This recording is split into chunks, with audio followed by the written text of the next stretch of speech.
ഹരേ കൃഷ്ണ.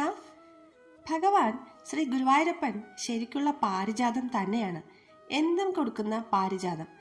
ഇന്ദ്രന്റെ സ്വർഗത്തിലുള്ള പാരിജാതം എന്ന് പറയുമ്പോൾ ചോദിക്കുന്നതൊക്കെ കൊടുക്കുമായിരിക്കും, പക്ഷേ അത് സ്വർഗത്തിൽ എത്താൻ സാധിക്കുന്നവർക്ക് മാത്രം. എന്നാലും മുക്തി തരുന്നതാരാണ്?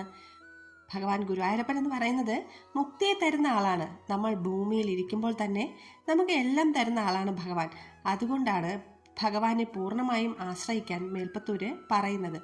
നമ്മൾ ഗുരുവായൂർക്ക് പോകണമെന്ന് മനസ്സിൽ വിചാരിച്ച് ഒരു 100 സങ്കടങ്ങളൊക്കെ ഉള്ളിലൊതുക്കി ആലോചിച്ച് ഒക്കെ വെച്ച് ക്ഷേത്രത്തിലെത്തുമ്പോൾ എന്താണ് അവസ്ഥ? ഭഗവാന്റെ മുന്നിലേക്ക് അതുവരെ എല്ലാം ഓർമ്മയുണ്ടാവും, എന്തൊക്കെ പറയണം, എന്തൊക്കെയാണ് ഭഗവാനോട് ചോദിക്കേണ്ടത്. അവിടെ എത്തുമ്പോൾ എന്താണ് ഉണ്ടാകുന്നത്? ആ ശ്രീലകത്തിൻ്റെ ഉള്ളിലെത്തുമ്പോൾ ഭഗവാനെ കാണുന്ന സമയത്ത് നമ്മുടെ മനസ്സിൽ ഇതൊന്നും ഓർമ്മ ഉണ്ടാവില്ല.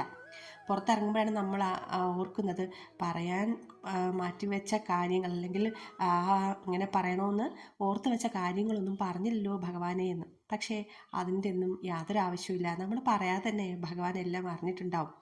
കാരണം നമ്മളൊന്നും ആവശ്യപ്പെടാതെ തന്നെ നമുക്ക് എല്ലാം തരുന്ന ആളല്ലേ ഗുരുവായൂരപ്പൻ. അതെ, എന്തും തരുന്ന കൽപ്പവൃക്ഷം തന്നെയാണ് ഗുരുവായൂരപ്പൻ. ഒന്നിനു വേണ്ടിയും നമ്മൾ വേറൊന്നിനെയും ആശ്രയിക്കേണ്ട ആവശ്യവുമില്ല. ശുദ്ധഭക്തിയുടെ മുന്നിൽ മാത്രമേ ഭഗവാൻ വഴങ്ങുകയുള്ളൂ. സ്വഭാവ മഹിമയുടെ മുന്നിൽ മാത്രമേ ഭഗവാൻ അനുഗ്രഹിക്കുകയുള്ളൂ.